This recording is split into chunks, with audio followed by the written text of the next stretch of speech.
Le Festival international du tourisme a été créé en 2017 avec la volonté de créer un événement qui permette à l'ensemble des acteurs de l'écosystème touristique de se rencontrer et de partir à la rencontre du grand public. Donc le festival se passe sur 4 jours, jeudi, vendredi, samedi, dimanche. 2 jours où les professionnels se rencontrent entre eux, les scientifiques, les professionnels de l'innovation, les professionnels des entreprises, les gens qui gèrent les territoires touristiques. Et puis le samedi et le dimanche, ce public vient rencontrer le grand public, la foule, à Angers, autour de conférences, d'ateliers, d'un salon du livre et du voyage, avec la présentation d'innovations, mais aussi avec des rencontres gourmandes, des rencontres thématiques autour du pays invité. Et donc c'est un petit peu toute cette ambiance festive qu'on essaye de développer depuis 3 ans maintenant.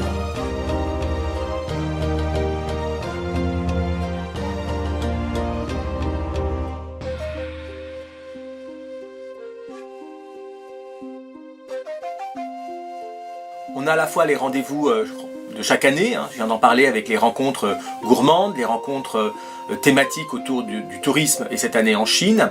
Et puis on aura à nouveau le cycle L'envers du décor pour permettre au grand public de comprendre comment fonctionne cette grande machinerie qu'est le tourisme. Et là on aura des interventions de professionnels.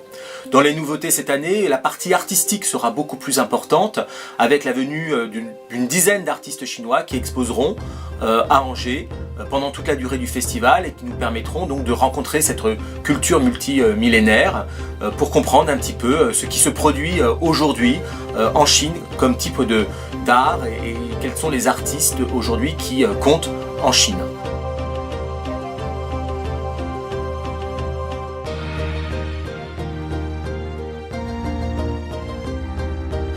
Au rang aussi des nouveautés, dans les rencontres gastronomiques, il y a un fil rouge qui a été identifié par Olivier Echeverria qui pilote ces rencontres, autour du riz bien évidemment. Et puis on essaie de créer le lien entre la Chine et la France autour du riz, et ça se traduit par le lancement d'un concours du riz au lait qui sera proposé dans le cadre du festival.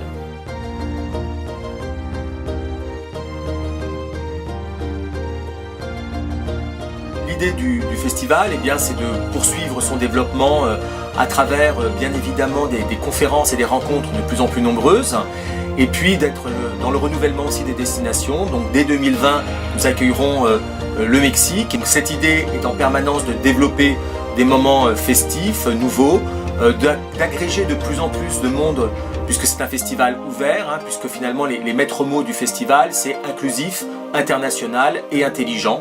Donc on va essayer de poursuivre un peu cette philosophie en ouvrant de plus en plus ce festival à tous les horizons.